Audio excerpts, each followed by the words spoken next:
Hello and welcome to Amnesty International and Fight for the Future's fifth Salon on generative AI, as a part of our work exploring emerging tech as human rights activists. You can find all our Salon recordings and info on upcoming events at emergingtechforactivists.com. I'm Leah Holland, Campaigns and Comms Director over at Fight for the Future. I use they or she pronouns, and I'm based in the Pacific Northwestern US. One of the promises we keep hearing around AI is on accessibility, specifically creating new and exciting tools for disabled people to interact with the world. Any tech activists worth their salt know that whether it's social media or crypto or AI, benefits to traditionally marginalized groups are one of the first PR hobby horses that tech CEOs like to ride out on. So with AI, we've got to ask ourselves the question, is AI actually helping marginalized people, and who and how, if so? And so today we've brought together a group of disabled artists to talk to us about the AI tools that they use, how helpful they are, what could be better, and their thoughts around the discourse when it comes to disabled people, AI, and an equitable future. So next, Michael Kleiman, Director of the Silicon Valley Initiative at Amnesty International, will get us going with introductions. Michael, the screen's yours. Thank you guys so much. And Leah, a huge thank you. Of all the generative AI salons that we've done, this is the one I'm actually have been most looking forward to and am most excited about for two different reasons. First of all, I do not think that we spend nearly enough time focusing on accessibility issues. And so the opportunity to highlight this topic, I think, is long. I know a lot of amazing organizations working on this, but especially within sort of the tech and human rights space. I think it's wonderful to have an opportunity to try and highlight this issue. And second, I also think that more than anything else, the conversation around accessibility allows us to cut to the heart of what are we looking at when we look at the future of AI? Like, how do we disentangle hype from reality? And how do we look at it not just in the context of risk, but also opportunity? And how do we keep sort of all those tensions in mind?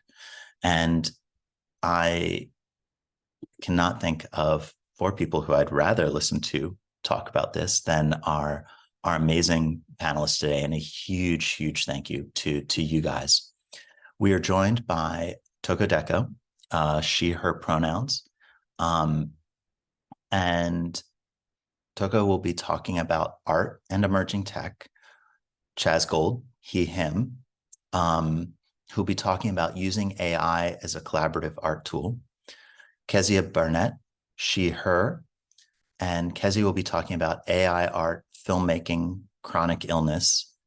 And then last but not least, AmliArt, she, her, who will be talking about her past struggles with chronic illness, how it impacted her creatively, and how some of the first AI tools were an aha moment in how it could impact just sort of quality of life overall. Without further ado, I will pass it over to Toco, and the order we'll go in, guys, is Toco, Chazz, Kezia, and Amli. So again, a huge thank you. And I am now just sitting here with popcorn, metaphorically.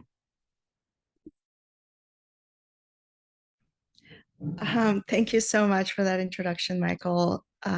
Really appreciate being here. Thank you, Leah, and everybody listening. And thank you, Illustrata, for connecting me and giving you guys my name. So I'm TocoDeco, and I've been a traditional artist for about 2 decades, if not more. I have a master's in fine arts in interdisciplinary art. And I came into working with AI maybe 2 years ago for the first time, and then left it alone for another year or so until all the new tools that came about that are making things super accessible, even more so. When I first hopped into NFTs, my intro to AI was more of a collaborative project with somebody who had his own algorithm, and he had his own AI basically that he created, and we collabed on a project, but it was more like collaging things on top of each other. So it wasn't purely AI. And then, but I still had to rely on somebody who knew how to do these things, who knew all these tools. Then in the past year or so, things have become super accessible, super easy to work with. Um, and I've been able to do things on my own with AI. It's been really great. Um, I've been doing stuff with digital art for a bit, and before that, I was more of a like a hands-on physical artist. So originally like painting and sculpture, performance, installation art, and all that stuff. Um, but that gets hard. It gets really difficult, especially if you have any sort of chronic illness, like Kezia is going to talk about, any sort of anything that prevents you from um, being places with heavy things and just going far away places, all of that stuff becomes really difficult when you have a physical piece of work. So actually working in digital art in general has made my life as an artist a lot easier. And with NFTs in general, it has given me the opportunity to create a platform for myself that is truly international, where I can connect with people from around the world and easily, super easily send my work out almost via email, like just like a link to a curator or a gallery in Japan, which happened a couple of weeks ago, and have them showcase it. And I was in Dubai. Well, my artwork was in Dubai recently, and in Denmark, and in Colombia, and it's been in so many places just in the past 4 or 5 weeks, which is it's pretty astounding the fact that you can just do that super easily. But as a physical artist, I would have had to, at the very least, figure out how I'm going to ship things. So when it comes to the practicality of um, of being an artist, just digital makes it a lot easier. And when you add something like AI, this artificial intelligence tool, to help you, it's a really powerful, super powerful tool um, that lets me create a lot faster. It lets me generate my own source material if I'm going to do something like an animation, but I want clips of something, or if I'm going to collage, there's a million ways you can use it. I also recently did a thing with that incorporated AI music into an animation, which I see Emily smiling about. Uh, I have to thank the AI community that I've met in NFTs and in Web3, because they're the reason I learned all these tools. They're the reason why I understand them and understand what they're about. Even if I can't code like something myself, I can still know the underlying stuff. I know, all the controversy that's been happening against AI, because it's been pretty real. And it's been more real for some artists than others. It's, I'm able to come in as a traditional artist who was not familiar with these tools before, who maybe at first was a bit hesitant, like, okay, what is this technology doing? What does it mean for artists who have not been using AI and who have been putting their artwork on the internet and images of things?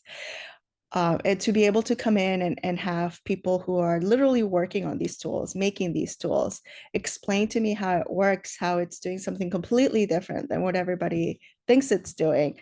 That's been super exciting. And then having them explain to me how to use certain tools, like somebody like Amli, who told me about some of these AI animation tools that I now use. And I love, I really appreciate everybody's patience and generosity and kindness, and just their willingness to embrace newbies, and and teach us. I mean, it's been great. That's another aspect that I wanted to mention about AI, that it, or at least for me, that it hasn't just been about like, here's the tools, good luck. It's also been the amazing community that it's come with, and they've been an immense resource for me as an artist who wants to connect digitally, just online, with so many people, and share resources back and forth and connect. I think that's been possibly one of the biggest benefits for me as an artist, and somebody who's been out in the IRL art world, um, to come in and see that difference, and how when you're a physical artist, like, things can get very insular unless you physically get out there, unless you, like, connecting with other art. I live in New York City, and connecting with artists even within the city is still pretty tough if you're not kind of willing to go to every single event, every single thing. And there's always a million things going on, but if you can't, or you're just not able to, for whatever reason, NFTs and AI and digital art have just made it so much easier to continue my art practice and keep investigating different themes and threads, and my own curiosity artistically. Toko, thank you so much. And Leah and I are like desperately typing questions that, because there's a lot of things that we can't wait to dig into when it comes to the Q&A. Also, like, I have so many questions about the art world vibes. But with that, we will go to Chazz. Hey guys, thanks for having me. So I have been doing art since I was like 14, 15 years old. I'm 53 now, but I 14 years ago I had a traumatic brain injury, and before that I used to paint, draw, sketch, oils, color, acrylics, pencils, all kinds of, like, I used to have the most amazing set of like drawing pens, like cases of them. I used to do so much stuff. And when I had my traumatic brain injury, I had to have invasive brain surgery, and I got hurt in the left hand side of my head. So it mimics the same thing as having a stroke. I lost the use of my right side of my body for the most part for a long time.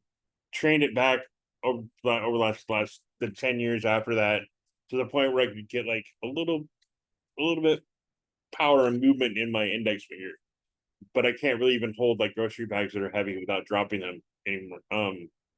So I had to pivot and learn how to do everything left-handed. I'm not 14 years later, I'm still not left-handed, dude. It's insane. Like how hard I try. Like I made my writing so looks like a sixth graders, with that's getting an F in writing.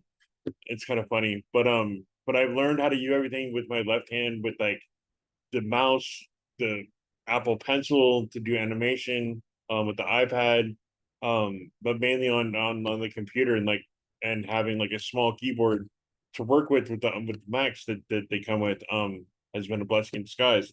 So I've always done photography. That's always been my big thing. And when I got into NFTs, I did some photography stuff with like animation stuff, but then I discovered AI maybe like, I think it was like mid 2021. And at first I did a lot of stuff with like, I didn't understand, because part of my brain surgery thing was that I used to be really smart with math, and now I have what's called dyscalculus, where I'm just dyslexia with numbers, not with anything else, just numbers, which is like crazy. So like people were showing me Google Collab folders, but I just couldn't, because of the math behind it, I just couldn't wrap my head around it.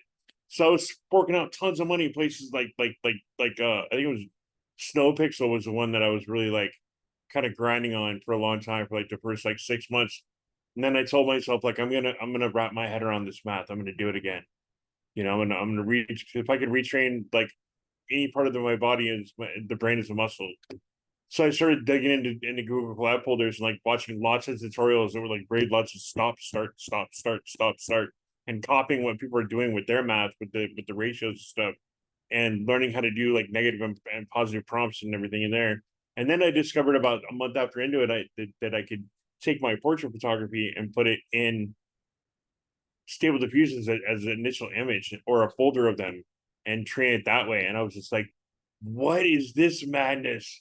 And I went crazy. Like because early on in my photography career, I was really into a guy named Factory 19 that used to do a lot of Photoshop work back in the early and mid 90s, where he would take portraits of women semi-nude, and he would take like cybernetic robot parts and Photoshop them into their bodies, and that was like his art style.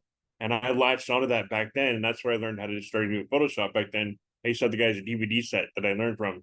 And when I came along, when AI came along, I was like, ooh, I can take these portraits of mine and I can like full length portraits or whatever, and I can put them in AI and prompt in where I want these like cybernetic parts to go into this person's body, or like blend them all together and like create, and then take it back into Photoshop and like, take some parts from other ones and parts from other ones and collage them all together. And that's where I ended up with the style that I'm at right now. Like, so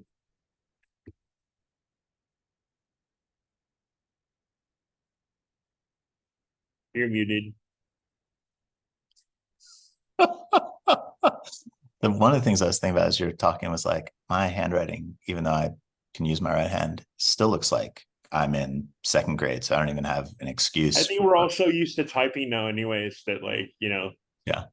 But I still have a hard time like even typing, like, because like language just like I used to speak like 6 different languages, and like because I got hurt on the left hand side of the brain, I lost all my language centers. So I had to relearn how to do everything. When I first came out of my coma, I used to speak like fluent Spanish, English, Spanish, Hebrew, Yiddish, a little bit of Mandarin and Cantonese.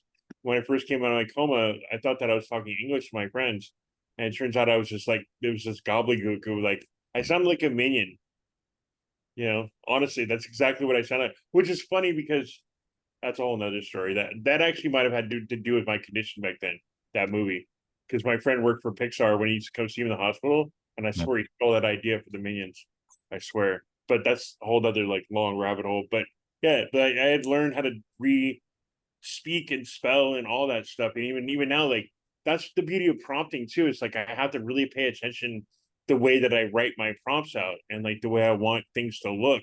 And I do these long, involved, like even with Midjourney, people are like, you don't need to work that hard with Midjourney. I'm like, yeah, I do, because I like my details. Do you know what I mean? Like that's how I do the art that I do. Like, but I have learned, I've learned this last couple of years that like my spelling's actually gotten better because I have a thesaurus sitting on my desk just for prompting. Like I'll go look at, like thinking of a concept, I'll go look up at the thesaurus, like all the different words that I have for it, and then start using those for prompting.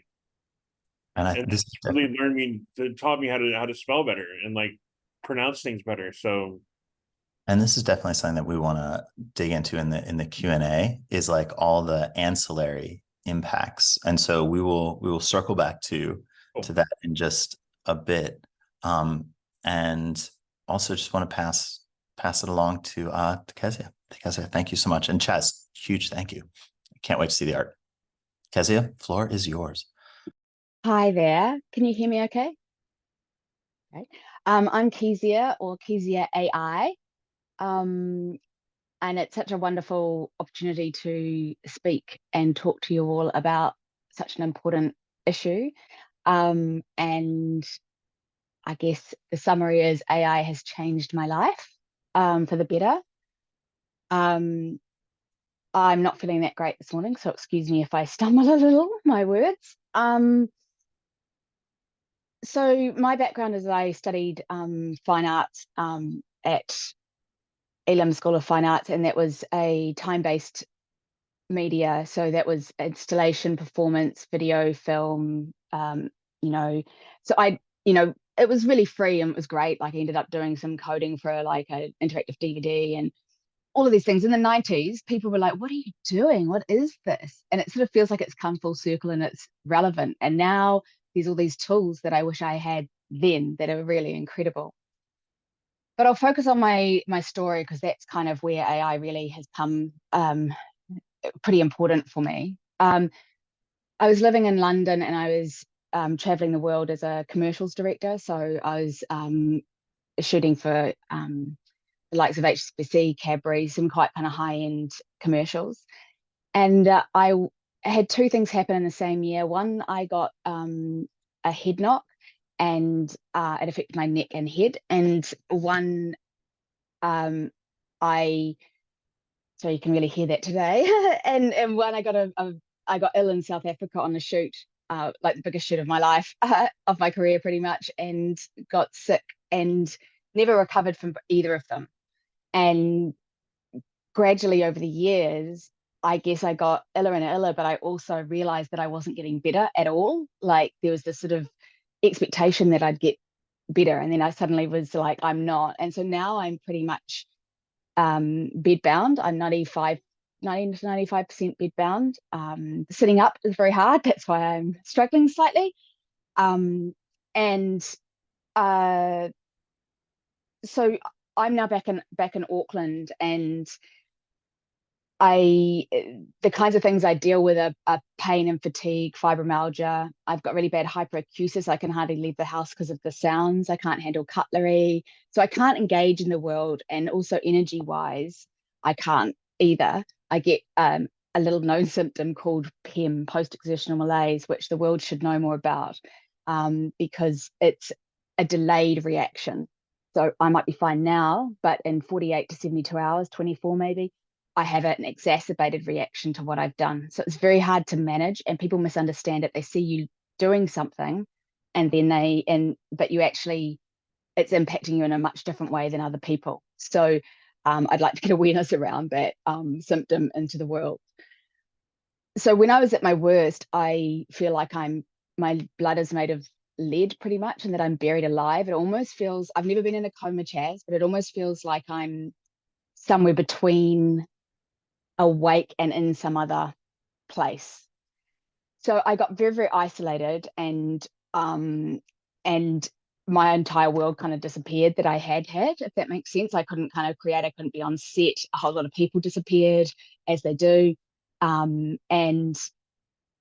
in the middle of last year, I was really ill. So I was lying down, and the only energy I had was to text on my phone. So I couldn't sit up. I couldn't hardly move. I could hardly speak. I go up and down. And I had discovered Web3 through my my wonderful sister, and I had started to kind of connect with people, but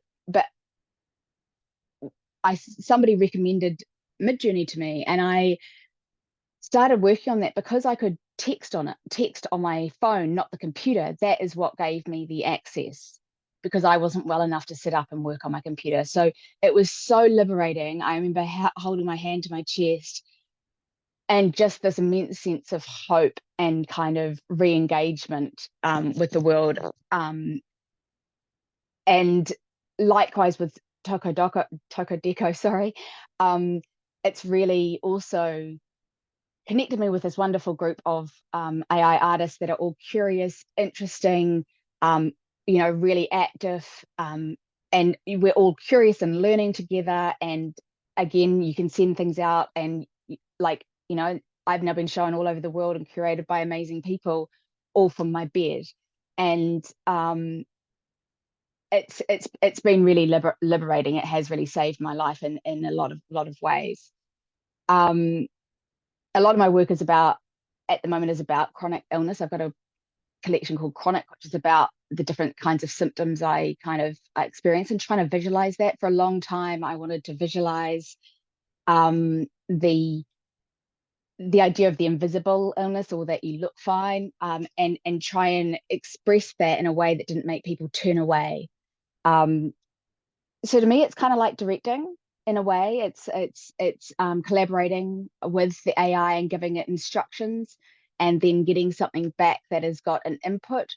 With filmmaking, you're connecting with your heads of department, and you're also getting their feedback back. So in terms of the process, I'm very used to writing or speaking what I would like to see, and communicating that, and then adapting to what is actually available. So to me, it was a sort of a process that I could tap into and reuse in this way.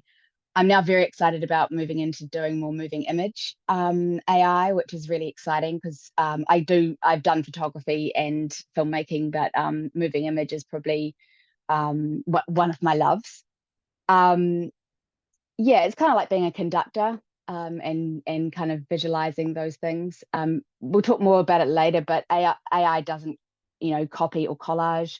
It diffuses images. It's like imagining something out of a cloud, like an animal out of a cloud. I imagine those as the seeds, and then those are the different things you see. It reimagines things out of static noise.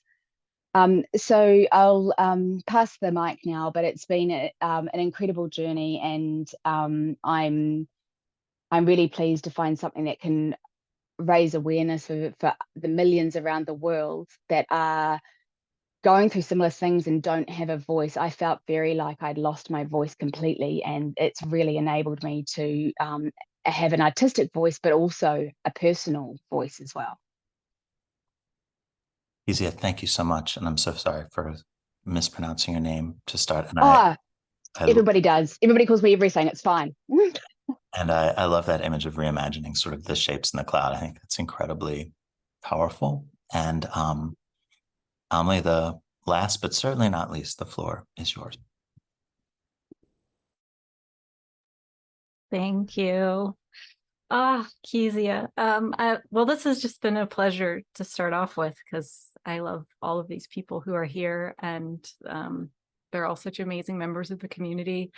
I'll keep it pretty short and quick, since I think my story is very similar to ones you have already heard. I'm actually a little choked up, just because it's nice to talk to other people, who are going through similar experiences. But I was actually became ill with a chronic illness when I was about 13. So I've been dealing with it for most of my life. Same sort of things. I think that Kezia was talking about, a lot of senses of feeling invisible, a lot of senses of people not understanding, especially when you're young. Kids can be pretty brutal. And so my life was kind of always a huge compromise. When I was younger, I was able to bounce back and forth a lot easier. I would usually have periods again of being bedbound, and then periods where I could sort of be up and about a little bit more. Younger body, could deal with the illness a little bit better. Still had my dreams. My background is actually in the performance arts. So I went and I got a fine arts degree in acting. And that is what I wanted to pursue. But as time went on, reality kicks in, and you start to realize that you have to start to compromise, and you have to give up some of the dreams that you wanted to do. But I was always a creative person at heart, and so I decided to move into visual shortly after I graduated, realizing that wasted a bunch of money on a degree I couldn't use. So I moved into visual arts, and I've been doing that for about the past 15 years. And again, it's always been a struggle. Started, with painting and watercolor and collage and those sort of things that required a little bit more dexterity and the ability to sit up for long periods of time. And as my disease progressed and those things became more and more difficult, then you're sort of like, okay, well, I can't paint anymore. So what can I do? Well, okay, maybe I'll learn Photoshop, that I can do that on my laptop from my bed. And, it doesn't require so much energy to sit up, and it's not quite as painful to do. And, but then that starts to get difficult. And so by the time, about 2 years ago, that I had sort of discovered AI on an offshoot of being on Twitter, and just being like, what is this thing? And looking into it, it was, I learned how to do some prompting. I learned how to do the collab notebooks, and I was able to create a piece of art that would have been an incredibly difficult thing for me to do before. And I think, people think I'm dramatic when I say that it saved my life, but it really did. In a way, my life turned around in ways that, I can't even think about like I wouldn't have even imagined. And yes, I've gotten like work through it, and you know, it's helped me in a career wise and stuff like that. But I think what's really important about the accessibility isn't even necessarily that aspect of like allowing people to join the workforce or allowing disabled or differently abled people opportunities in there. It was really just having this moment of feeling like I had been given a little bit of my humanity back. And that was sort of the most empowering thing that came out of AI for me, and the ability to create again and have a voice where I felt like I had really lost it. And, you know, as a community, I think we're quite a quiet community, and we're still a community that is overlooked in a lot of ways. And being able to have tools like that that make it easier for us to express ourselves is such a beautiful thing. And yeah, and then I'll go back to what other people said as well, and I'll just say really quickly, it's also just the community itself too has been such an asset, and that in itself is like an accessibility asset as well, interest. So that's it, short and sweet. Thank you so much. And thank you to all four of our panelists. And just to echo something that was said earlier, a huge thank you to Illustrata, who really brought all this together and without whom we wouldn't be having this conversation. So thank you. Thank you. We will, if for anyone in the audience who wants to contribute a question, please do. The best way to do that is to use the Q&A function at the bottom of your Zoom screen. And with that, I will turn it over to Leah for the first question. This session is so special. I've had such a wonderful time listening to you all, and I can't wait to listen to it again when I'm not furiously typing questions. So thank you so much. So a couple weeks ago, I got to go to Frida Kahlo's house in Mexico City and see the exhibit of her braces and the garments that she wore to hide them. And listening to this conversation reminds me like very much of her story and the artistic world that she wove around her chronic pain. Her paintings depicted her pain, but she also sometimes chose to hide it too. And hearing you all, I really just want to dig deeper into this in terms of the AI arts community. I'm curious if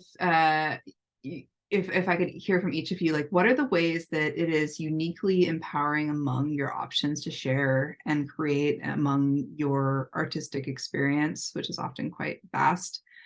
And is the ability to choose what and when you share about your disability a part of that empowerment, given the non-physical nature of this community and this art form? And I'd love to hear from each of you. I don't know if anybody in particular would like to start. I can start if you like. I think Frida Kahlo is incredibly inspiring, and she's like, rather than a disabled artist, she's an artist with a disability. I know that sounds like a sort of semantics, but what I've always wanted is not to be just what my illness is, you know, like it's that. So with my story, I was very private and didn't tell even close, apart from the really close circle of my immediate family. I didn't let anybody know I was that ill. I think I just was thinking I'd get better, and it was also, I didn't really know what was happening, so it was very puzzling. AI has enabled me to come out about being ill in a way that I couldn't have before. And so it's and a lot of my work is about visualizing those things that I couldn't visualize them in another way. So it's really empowering in that way, because beforehand I felt like I was at the bottom of my story in the middle of the film, and now I feel like I've come out and I've got a positive part of it that I can use to help raise awareness. But there's a lot of people that are stuck at the bottom of their stories, and though, like, I mean, I'm still going through this every day, but this has definitely lifted my experience over the last year to personally. It was what Amli was talking about sort of like giving you the sense of existence or humanity or something like that. And there's a lot of spaces, Twitter spaces, that we go on, and all of us have found ourselves on the same Twitter spaces, sort of connecting about our experiences with creating with AI and the different kinds of chronic illness. And the more I talk about that, the more people I meet that are in that circumstance that have really been helped by it. I know that AI can be used potentially for negative uses, but in the use that we're using it, it's a very positive, empowering experience. So that's what I have to say. Go next. I think that's a really interesting question, and I think it's something that's going to change over time, especially because right now I feel like, and I think you've probably heard everyone in here say that when they got into AI, it was usually through NFTs, and the community around AI right now is a very digital community. It's a very online community. I think that gives people who are differently abled to struggle with not wanting to be viewed as differently abled, perhaps people who, you know, have lived all their lives in a wheelchair or are very like visual, like people judge them right away. It gives them a sense of anonymity in order to be able to express themselves in that way. And I think AI has become a little bit synonymous with that, just because of the type of community that it's really been embraced by currently. I'm not exactly sure if AI itself, you know, has that narrative, or if it's more about the community that it's just currently a part of. I am very different, I think, than a lot of differently abled people, and that I have a silent disability or a non-seen disability, and I you know, I started getting sick when I was 13, but I wasn't actually diagnosed until I was 25. So I spent more than a decade being told that I was crazy and it was in my head, and being gaslight basically by the entire medical community, until one wonderful doctor finally decided to believe me and got me a diagnosis.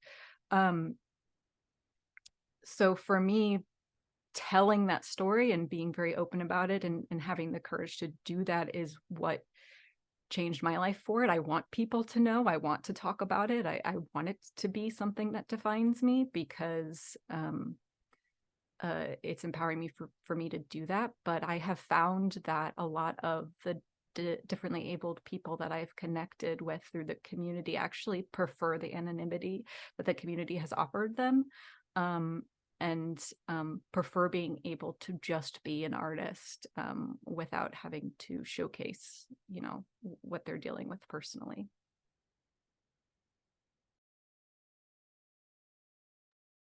I can go next. So sorry, there's a blue. We heard you just fine before. I'm like, could you guys have any better timing? I think that I agree with what she said about that.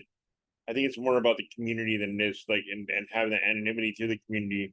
There are days though, I gotta say there are days that like I feel like I got a whole army behind me when it comes to support about my art. Like it's the most amazing thing ever. Like I just like when the algorithm's right, or like people like know that like I'm putting stuff out there, or like just throwing out things like for people to view and look at. Like the amount of like love and respect and like comments and even DMs that I get from other artists, like it's just like I don't know what I would do without that, honestly. Like it's the support is overwhelmingly good about this community. You know, there was some pushback in the beginning for like the whole like is AI even really art? And I just stayed out of those rooms, didn't have those arguments with people. I was like, I'm just gonna keep doing what I do. I'm not gonna like argue that whether this is an art or not. I know it is. I know what it is for me, so it doesn't really matter if it's somebody else. You know what I mean? If somebody else likes it, that's the bonus. You know, as long as it makes me feel the way that I want to feel when I finish a piece or when I'm in the middle of creating something. So Coco, do you have any thoughts on this? Yes. So in terms of, I believe the question was about incorporating expressions of my disability or dealing with that through my AI artwork. Is that correct? That was an aspect of it. Yeah, that would be great to hear more about. Sure. I'm an artist who's a lot of my artwork before NFTs, before AI, was about whatever issues like the disability and medical conditions. But of course, there's things that like I can definitely put out there and talk about very freely because I know it'll help others, and that's always awesome. But then there's other things that I just can't or don't feel comfortable yet sharing. And I think it's up to everyone, of course, what level of comfort they have, um, and how they want to incorporate that. I would say a lot of my artwork has nothing to do directly with any impediments I may have because of any medical conditions. But of course, that's always there, and that's always going to impact my view of the world. Because for some things I got diagnosed as a teenager, and some things I got diagnosed in my 30s. So, you know, like there's been a lot more time to process certain things, and there's things that are more taboo than others. So in my artwork, I heavily use like metaphor and super abstract imagery and you know, things that are not directly like displaying whatever it is, but it's in there, it's somewhere. And so it's maybe not directly there. And at least in my more digital NFT work, because I'm more recent to that, I haven't gotten to the point where I know how to express all of that yet. I mean, I've had 2 decades to kind of find my footing with my fine art, like my physical fine art, my IRL, whatever you want to call it, traditional art. But when it comes to digital, I don't think I'm at the level of comfort yet where I feel like I can do justice to that aspect of my life. And of course, I want it to feel genuine. So so yeah, I don't know. It's hard because I also don't like to put a label on myself, like in terms of being perceived a certain way. I don't want to make my art about one particular thing that could be viewed as any sort of limitation. You know, like there's so many reasons that I shouldn't be doing certain things. And it's not just because of disability. Like I'm also a female, I'm also Hispanic, I'm an immigrant, and all of these other labels, categories that people could put me in and tell me, well, you shouldn't be making this kind of work, or you shouldn't be making art in the first place. You know, there's a lot of things like that that I don't want to be seen as. I just want to be seen as an artist and leave it at that. So yeah, and I know like some people's artwork is about their, like Frida Kahlo, it centers around her disability and her condition. But for me, maybe art is more of a place to escape and a place to imagine like other things that are more conceptual or abstract that have nothing to do with what I go through in my everyday life. So yeah, that's my approach to it. I have a two-part follow-up question for you guys. The first part is, how do you want these tools to evolve? When you think about, you know, what's happened over the last 2 years and you look ahead to the future, what are you most excited about in terms of what you think AI tools might allow you to do going forward? And then the flip side of that is we spent a lot of time talking about how empowering these tools are. Do you see any downside to sort of either these tools in general, or the way they, there's a trade-off to everything, or the way that you've incorporated them into your own practice? Whoever would like to go first. I can start with that one. The thing that I'm the most excited about right now is prompting directly to 3D. Like, that's like, to me, I'm just like, I've been trying to teach myself how to use Blender and Daz and every other, and like then 3D, every other 3D software, and like I get stuck with that math thing, those ratios, and like I'm just like, and I try to push through, and like every night I sit down for an hour and I practice with these things and do little things and just try to get used to like having to use those numbers over and over again. And it's, for me personally, it's frustrating with my condition. So I think that, like, because like I'm this close to prompting in 3D as it is when you look at my work. Like, a lot of people, like, for a long time at the beginning, a lot of people thought that that's what I did was 3D work, and I was like, no, it's all AI. They're like, how the hell? I'm like, yeah, I know. I mean, don't worry. But anyways, that's for the downside.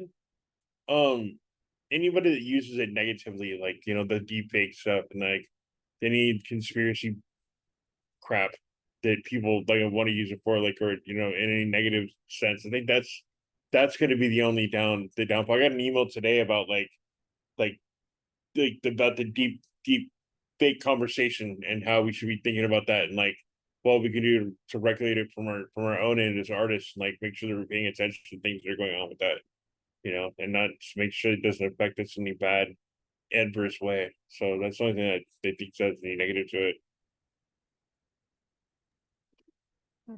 I can go next. I think there's two things that, well, there's one thing I'm excited about and one thing that I'm idealistic about.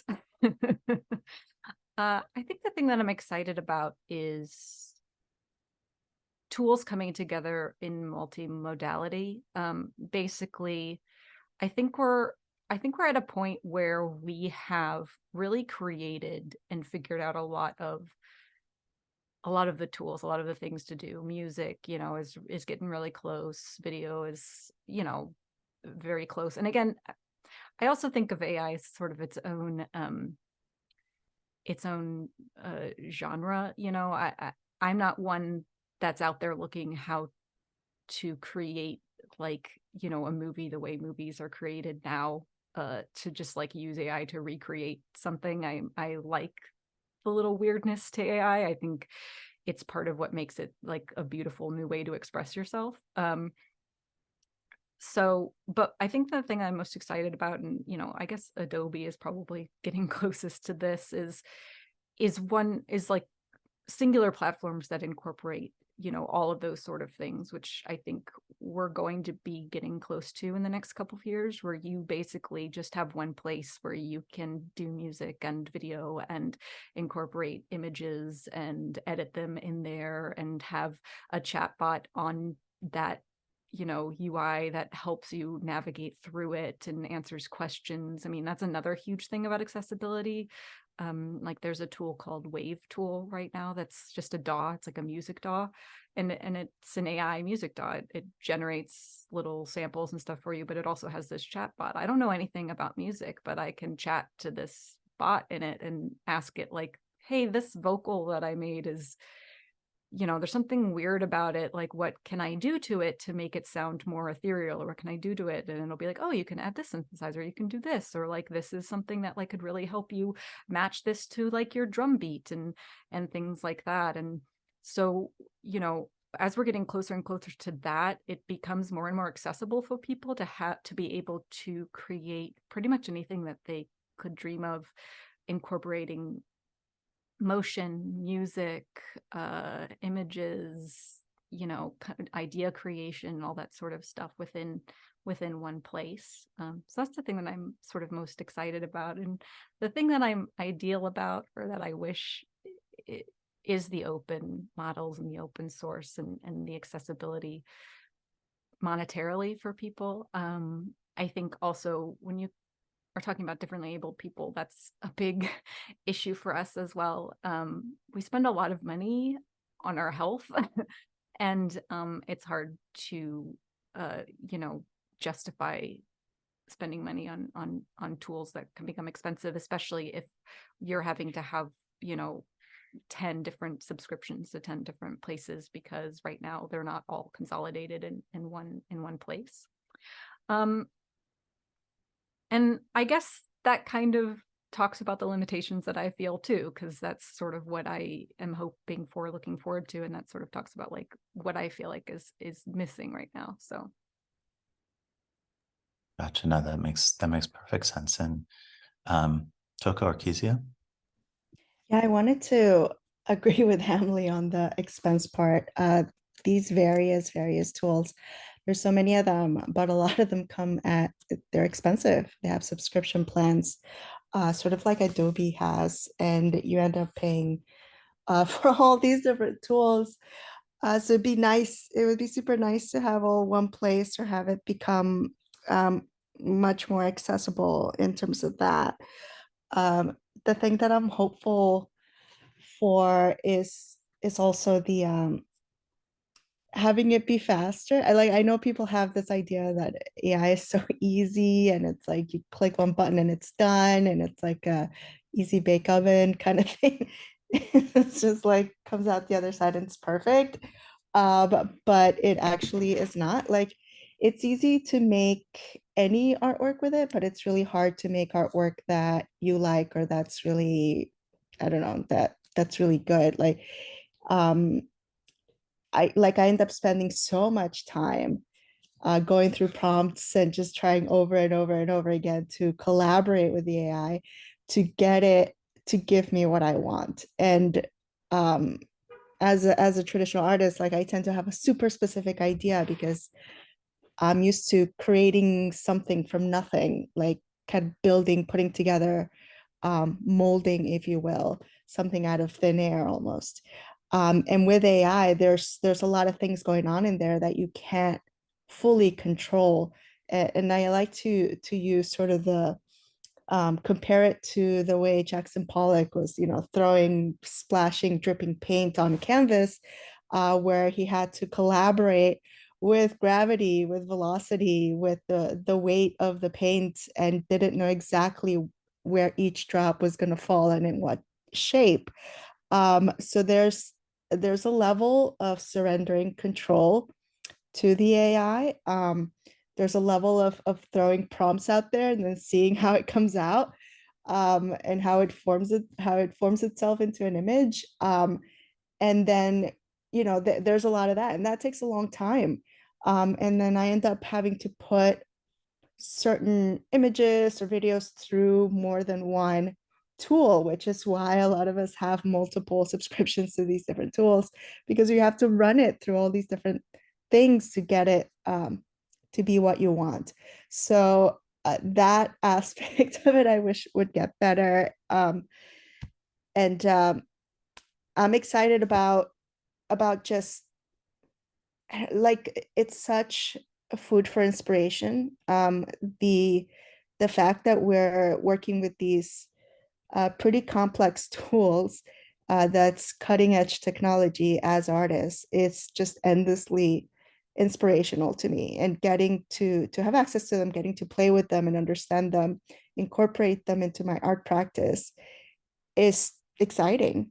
And to know that it's happening, like they're evolving super quickly, is also just fascinating to me. So I look forward to seeing AI develop in ways that we can't even imagine right now.